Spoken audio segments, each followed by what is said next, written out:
Ok, on est samedi matin, j'ai mal ma gueule, il fait chaud. Ma vie c'est de la merde. On est parti. Alors mercredi dernier, il y a une vidéo exceptionnelle qui est sortie, vous êtes plusieurs à me l'avoir envoyée sur la journée, etc. Je me suis dit évidemment qu'il fallait absolument que j'en fasse une analyse. D'ailleurs, je leur ai même promis en commentaire de leur vidéo. Mais il s'avère que le soir même, la vidéo a été supprimée. Coïncidence, complot. En fait, c'est surtout parce que tout le monde s'est foutu de leur gueule et vous allez comprendre pourquoi. Parce que oui, j'ai réussi à récupérer la vidéo grâce à l'un d'entre vous et ça c'est merveilleux. Voici donc le dernier single d'Ametix. C'est pour ça qu'on est là. Oh et c'est pour ça qu'on est là. Oh, et c'est pour ça qu'on est là. C'est pour ça qu'on est là. C'est pour ça. C'est pour ça qu'on est là. Oh, sa mère la pute, qu'est-ce qui fait chaud. Donc Ametix, c'est pas un groupe qui chante pour une association caritative, genre les Enfoirés ou un truc comme ça. C'est bel et bien une entreprise. Et oui. Donc aujourd'hui, je vais analyser ce film d'entreprise en me foutant de leur gueule pour compenser mon manque d'estime et de confiance en moi. On est parti. Le premier problème de cette vidéo, c'est qu'évidemment personne n'a compris le message. Moi et même moi, j'ai bon la regarder plusieurs fois. C'est toujours pas clair, c'est toujours pas clair. Premièrement, on doit déjà savoir ce qu'est Ametix comme entreprise. Et pour ça, je vous invite à vous mettre dans la peau d'un chroniqueur de Touche pas à mon poste. Est-ce que tu connais Ametix? Pas du tout. Ametix, c'est la société qui accompagne les grands groupes, les ETI et les PME dans leur transformation digitale pour passer de l'idée à la réalité et devenir numéro 1 sur le digital. Donc vous avez bien compris, Ametix c'est une entreprise qui s'adresse à d'autres entreprises et donc finalement ce film il aurait pas dû atteindre comme ça le grand public. Mais bon, d'après ce que j'ai compris globalement, c'est simple, là, Ametix a appelé tous ses clients pour que tout le monde vienne faire une chanson ensemble, c'est beau. Et on a en guest Jacques Séguéla qui est présenté comme le fondateur d'Havas. Mais bref, on s'en bat les couilles, retenez que c'est un vieux monsieur pété de thunes. Du coup on arrive dans son bureau et qu'est-ce qu'on voit? Quelles sont ces choses dorées? Eh ben c'est des Cannes Lions. Des Cannes Lions. J'imagine que la plupart d'entre vous ne sont pas au courant, mais il y a globalement un espèce de festival de Cannes de la publicité. C'est vraiment comme le festival de Cannes, à part que tout le monde s'en fout, c'est réservé à une élite qui s'entresuce mutuellement pour faire grimper leur ego. Je me souviens avoir été dans ma jeunesse dans des agences où à l'entrée il y avait des Cannes Lions dans une petite vitrine et j'étais genre, oh regarde, t'as vu, c'est des Cannes Lions, c'est des vrais, c'est des... Oui, j'étais un pauvre type. Du coup on continue, on est face à Jacques qui reçoit un nude d'une petite sur Snap. Et là, c'est là que l'enfer commence. Elle s'est souvent demandé ce qu'il se serait passé Si elle n'avait pas vu, si elle les avait pas connus. On a donc énormément de gens qui ont été mis en attente pendant qu'ils essayaient de joindre le service client de leur opérateur TV Internet. Votre appel a été mis en attente, merci de patienter. Et qui ont décidé de chanter en attendant pour s'occuper. Et on commence à pouvoir distinguer un peu les visages de ceux qui sont chauds de le faire et ceux qui le font un petit peu sous la contrainte, tu vois. C'est ça qu'on est là. Sans déconner, regardez-moi le regard de Grégory, on dirait qu'on va tuer sa famille s'il fait pas ce clip. Alors je veux surtout pas juger sur base de la gueule des gens, mais en fait si, j'en ai vraiment rien à branler, il fait super chaud. Et je suis vénère. Du coup, je doute que notre ami Christophe, la Digital Media Innovation Director chez Orange, il est réellement la voix d'un candidat de The Voice dans la vraie vie, tu vois, mais voilà, je dis ça, moi, c'est comme ça. Et c'est pour ça qu'on est là. Bonjour Hervé, je te remercie, ouais. Et pendant que Jacques est toujours en train de kiffer ses snaps, on a Philippe qui se balade. Ah, Philippe, ce rayon de soleil. Vu défiler, plus ou moins expérimenté. Philippe, c'est un peu le gars qui prend des stagiaires de sexe féminin, pas forcément pour leurs compétences professionnelles, et qui est vraiment motivé pour les prendre en main, quoi. Et forcément, là, il est persuadé qu'apparaître dans ce clip, ça va l'aider à pécho à mort, tu vois. Et après, on a Nicolas, un directeur de Sonovente spécialisé dans la vente d'instruments de musique. Un jour il a vu Vincent, Stéphane, Patrick et maintenant la vie est plus facile. Lui, forcément, il est un peu plus conscient qu'il y a quelque chose qui va pas. Il a l'oreille, tu vois, Nico. La vie est plus facile, la vie est plus facile. Non, Nico, la vie n'est pas facile et je suis tout cœur avec toi, mon gars. et les projets agiles. Car au bout du chemin, on cherche tout. Oh, Bertrand, t'as vraiment du mal. T'as vraiment du mal, mon gars. On voit qu'il essaye de tout son cœur, en plus, mais qu'il n'y a rien qui tombe juste, rien du tout. Rien du tout. Et là, on revoit Nico de Sonovente, mais il est vraiment au bout de sa life. Tu vois, il en peut plus.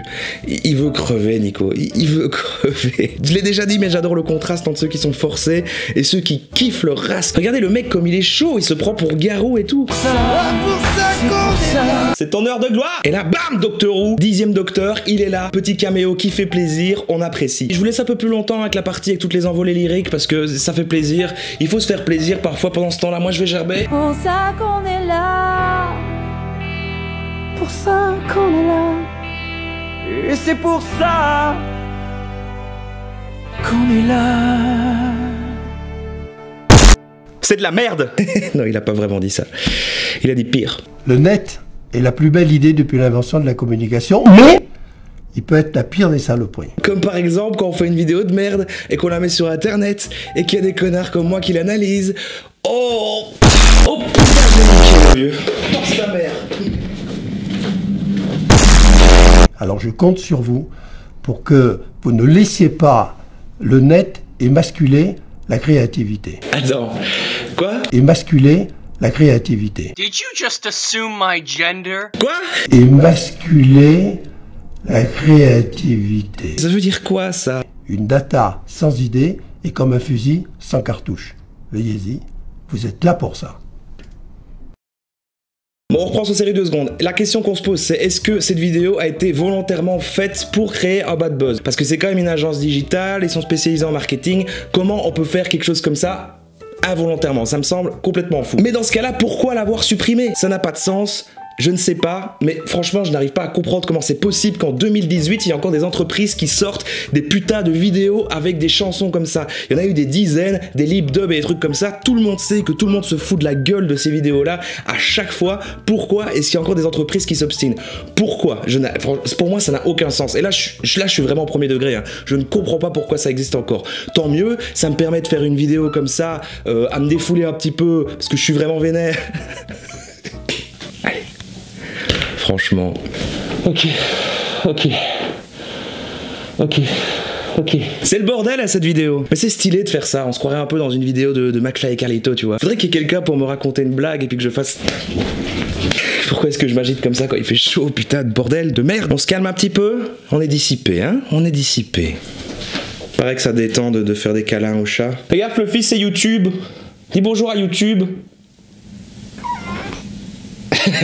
Même si vous avez vu cette vidéo là, je vais vous apprendre quelque chose, parce que ce qui est le plus grave, c'est qu'ils en ont fait d'autres. Ils en sont pas à leur premier tube, Ametix. Non. Sur la chaîne du cofondateur d'Ametix, Stéphane Boucris, là, on a d'autres clips, et en plus ils font appel au top des célébrités pour apparaître dans leurs clips, comme par exemple Ariel Dombal. Vous connaissez mon travail et je viens parce que je veux entrer dans ce monde qui m'est pour l'instant totalement opaque.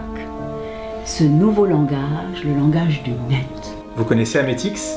C'est quoi Ametix? Ben, c'est l'entreprise dans laquelle t'as pris rendez-vous et dans laquelle t'es en ce moment. Ah ok. Bienvenue dans le monde des digital natives. Ah ok. Non, attends, plutôt que de vous faire écouter ce morceau-là qui est pas super intéressant, je vais vous faire écouter un autre. Okay. Là, c'est pas une vidéo destinée aux autres entreprises, c'est plutôt une vidéo destinée au recrutement, donc ils s'adressaient aux jeunes. Si je vous dis jeunes, musique, actuelle, vous pensez à qui? Ouais, exactement. Doc Gynéco.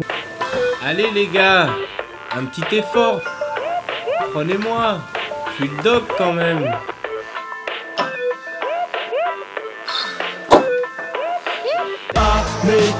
Je t'offre un pot de carrière Atomix. Ah ouais, non, mais je participe pas à la chanson, il est juste là pour lancer des éclairs avec ses doigts comme un site. Non, celui qui fait vraiment la chanson, c'est un mec qui s'appelle Tafka et qui nous offre un rap pour les geeks du digital. Yo.